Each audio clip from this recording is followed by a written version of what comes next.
Your name and your position? I'm Bob Peterson. I'm president of the Milwaukee Teachers Education Association. And why are you here today? I'm here because our teachers union supports Occupy Wall Street, Milwaukee.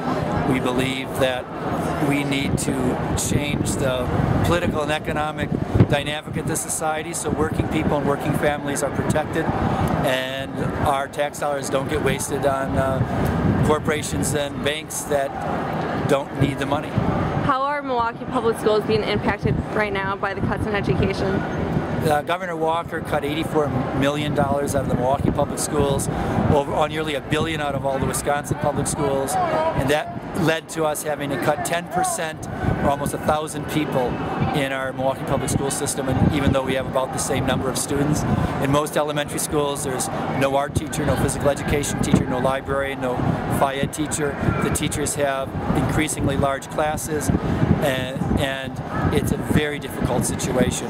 And the whole time the district and the state and the federal government is pushing for higher test scores and trying to just define education very narrowly as meaning increase in test scores. And do you think that's a reasonable demand of the teachers?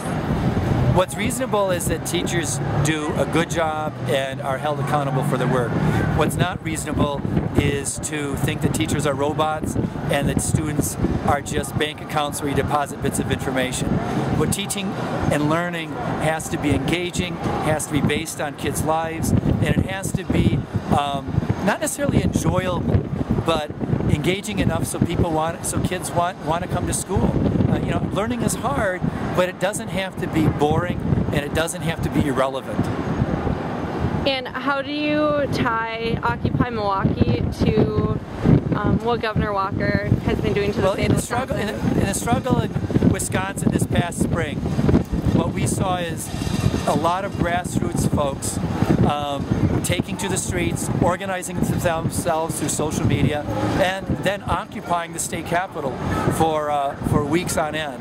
I think that the uprising in Wisconsin is definitely one of the many motivating forces behind Occupy Wall Street. Certainly, the Arab Spring this past year has also been.